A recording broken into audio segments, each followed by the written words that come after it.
In a kingdom ruled by a wise but stern king, there was a brave knight named Sir Cedric. One day, Sir Cedric was wrongfully accused of a crime he didn't commit, and despite his protests, the king sentenced him to death. However, the king, who admired Sir Cedric's valor, gave him a chance to escape his grim fate. "I will grant you 1 year to find the answer to a question," said the king. "If you can answer correctly, I will spare your life." The question was simple yet profound. What does a woman really want? Sir Cedric set off on his journey, asking every wise man and woman he met. He visited scholars, noblemen, and wise women, but none of them could provide him with an answer. Some said it was riches, others said power, and still others said love. But none of their answers satisfied him.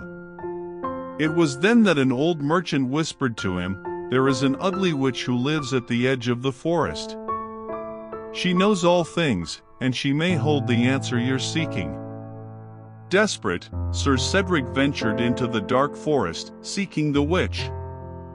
After a long journey, he reached a small, crooked cottage. Inside, a haggard woman with wild hair sat by the fire. She cackled when she saw him. "So, you've come to me for the answer, have you?" she asked. "I have," said Sir Cedric, bowing. "Will you give me the answer to the question I seek?" The witch looked at him and said, "I will give you the answer, but it comes with a price. You must marry me." Sir Cedric recoiled at the thought. The witch was as hideous as the tales had described. I cannot," he stammered. "There must be another way." "Then you will not find the answer, and your life will be lost," the witch warned. Sir Cedric got out of the cottage and continued searching far and wide for the answer. Days turned into months, and still, he found nothing. As the year drew to a close, Sir Cedric realized he had no choice. He returned to the witch. "I will marry you," he said, his voice heavy with sadness.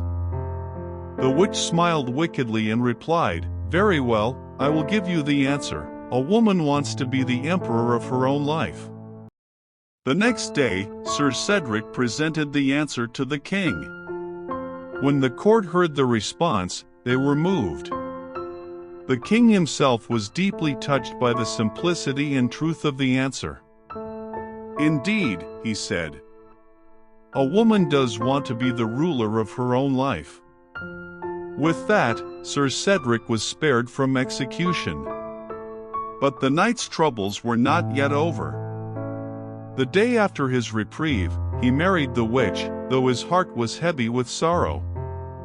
That night, when Sir Cedric sitting on his bed, thinking about his sinister fate, he was startled to find a beautiful woman standing in front of him. "You do not recognize me, do you?" she asked softly. "Who are you?" Sir Cedric asked, his voice filled with wonder. "I am the witch you married," she said, her voice tinged with sadness. "I am cursed. Half of the day I am beautiful, and the other half I am as ugly as you saw me before. You must choose, Sir Cedric, decide when I will be beautiful and when I will be ugly." The knight thought for a long moment. He realized that the witch is also a woman and she too wants to be the emperor of her own life. So he said, "I will not choose. You must decide." The witch's face softened, and a bright light surrounded her and the curse lifted, and the witch became radiant, her beauty shining bright and clear. The spell was broken forever.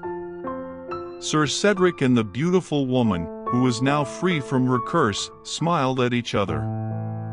They spent the rest of their days together, living in peace and happiness.